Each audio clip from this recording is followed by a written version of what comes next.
नमस्कार. महाराष्ट्र लाईव्ह न्यूजमध्ये आपलं स्वागत आहे. आज आपण साकोली विधानसभा क्षेत्राचे अपक्ष उमेदवार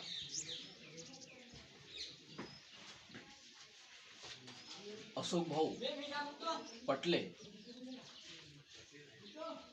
यांच्या चर्चेसंबंधाने उपस्थित झालेलो आहोत आणि त्यांचा प्रथमतः समाजकारण आणि नंतर राजकारण हे त्यांची ब्रीद आहे आणि त्यामुळे आतापर्यंत त्यांनी राजकारणात यशस्वी वाटचाल केलेली आहे. कुठेही उमेदवार त्यांनी उभा केला की विजय हे निश्चित आणि त्यामुळे आज त्यांनी सर्व क्षेत्र पादाक्रांत केल्यानंतर आज आमदार या पदाकरिता अपक्ष उमेदवार कोणत्याही अपक्षाला तिकीटसाठी मागणी न करता उमेदवारी अपक्ष लढायची आणि विजय संपादन करायचा हेच त्यांनी. तर आपण त्यांच्याकडून आतापर्यंत समाजकारणामध्ये राजकारणामध्ये काय केलेलं आहे हे प्रत्यक्ष त्यांच्याकडून जाणून घेऊ. हॅलो, मी अशोक पटले साकोली विधानसभा लढत आहे 62.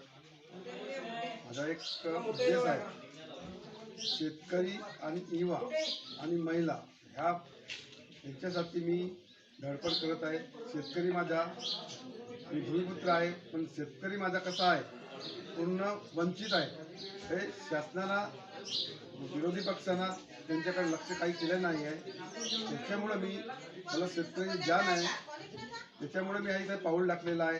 दुसरा सवाल माझा एक आहे की माझा युवा वर्ग जो आहे तो पूर्णपणे वंचित आहे. त्याच्याकडे कोणाचं लक्ष नाही आहे, ना आमदार ना खासदार ना शासन ना कोणी नाही. त्याच्याकडं मी सर्व परीने प्रयत्न करीत आहे. आपला प्रश्न एक आहे भेल प्रकल्प 15-20 वर्षापासून तो रखडला आहे, तर त्याला आपण चालू करायचा प्रयत्न माझा आहे. त्याच्यामध्ये माझा युवा वर्ग तिथं नोकरीला लागेल ह्या उद्देशानं माझी एक धडपड आहे.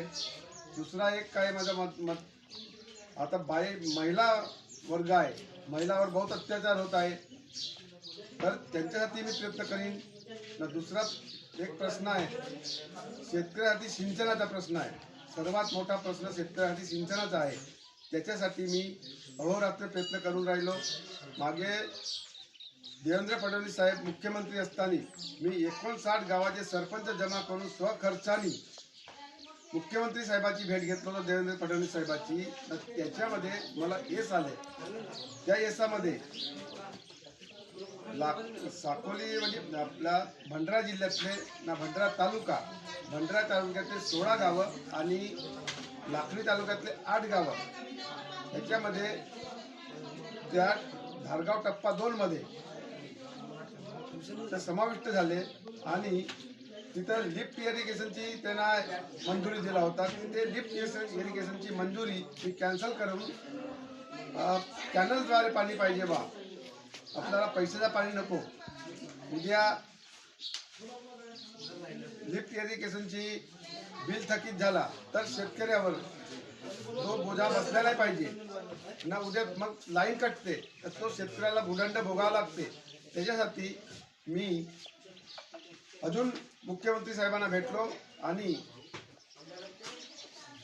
त्यांना विनंती केली का बा आम्हाला लिफ्ट इरिगेशन नको, आम्हाला डायरेक्ट कॅनलद्वारे पाणी पाहिजे सिंचनाचा.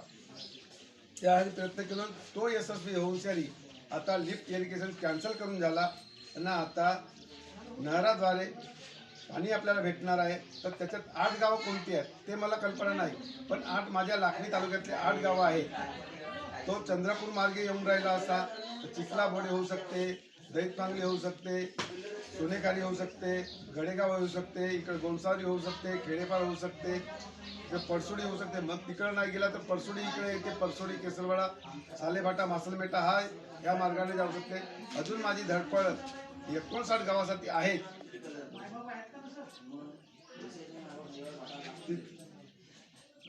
ना माझा एक उद्देश आहे कसा का जे शासनाने सर्वोच्च न्यायालयाने तो आदेश काढला होता का उपवर्गीकरणाचा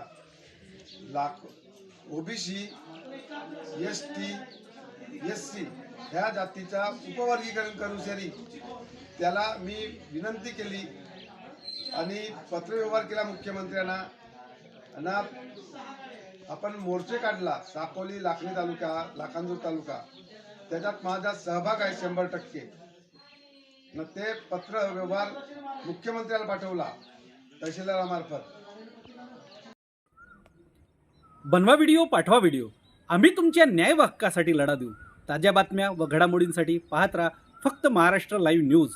आजच आमच्या चॅनलला सबस्क्राईब करा, शेअर करा, कमेंट करा आणि हो, बेल आयकॉन दबायला विसरू नका. जय महाराष्ट्र.